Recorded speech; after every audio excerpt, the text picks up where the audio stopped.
New from Vinegar Syndrome is Frostbiter, Wrath of the Wendigo. Now, I had seen this one before, way back in the 90s. I'm pretty sure it was just called Wendigo then, and it was one of those fun little oddities that kind of kick-started my trek down less than stellar productions. Now, this is rough around the edges, but it doesn't really matter. It's kind of low-budget movie that is a regional horror that really wants to be Evil Dead, tries its best, never quite gets there, and yeah, has a lot of charm and a lot of fun.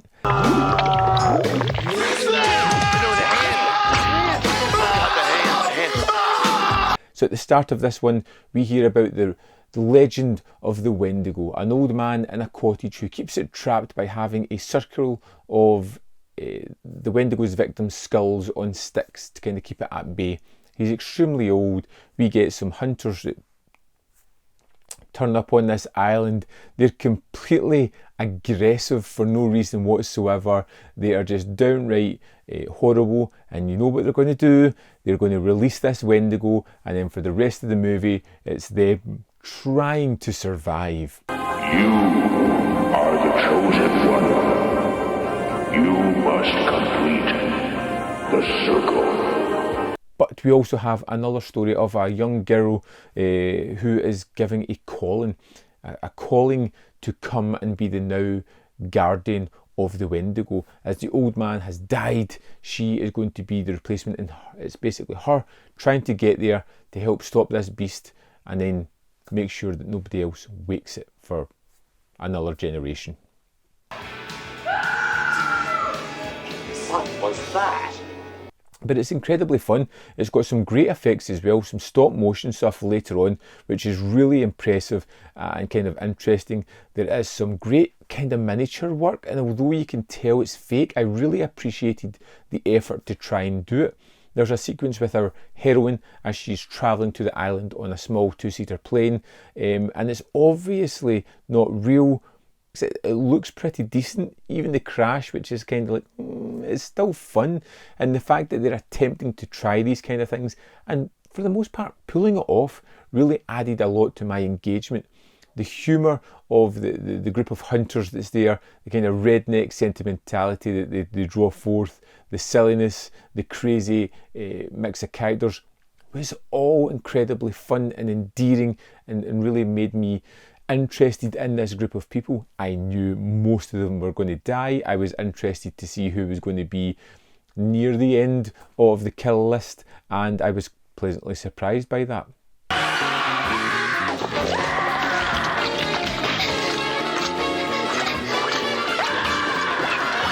Like I said, the effects in the monsters are wonderfully hokey. They are tactile.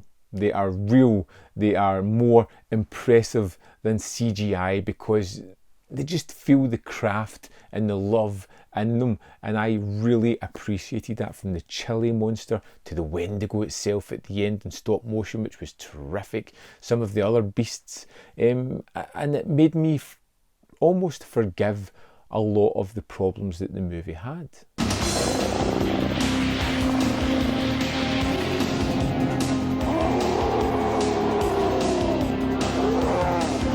And it does have several problems, but like I said, it's a low budget production.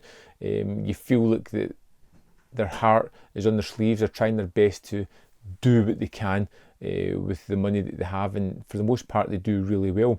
Silly little things like when our heroine is travelling on the plane, there is some kind of creature on the wing.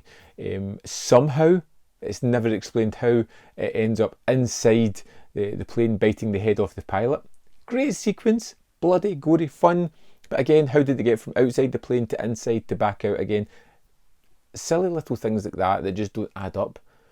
But because they're hidden in amongst a scene of great gore or silliness, I just didn't care.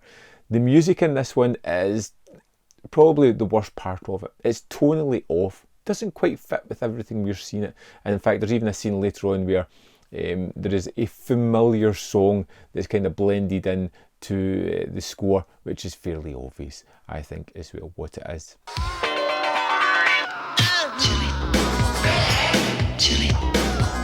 But for the most part, Frostbiter Wrath of the Wendigo was incredibly fun and endearing. Great effects, kind of crappy acting which fitted the aesthetic. It tries a little bit of Evil Dead 2 style, and for the most part I'd say pulls it off. It's just lacking that budget to really get it up there, but for the most part this is one of those endearing regional horror movies that I found to be rather enjoyable.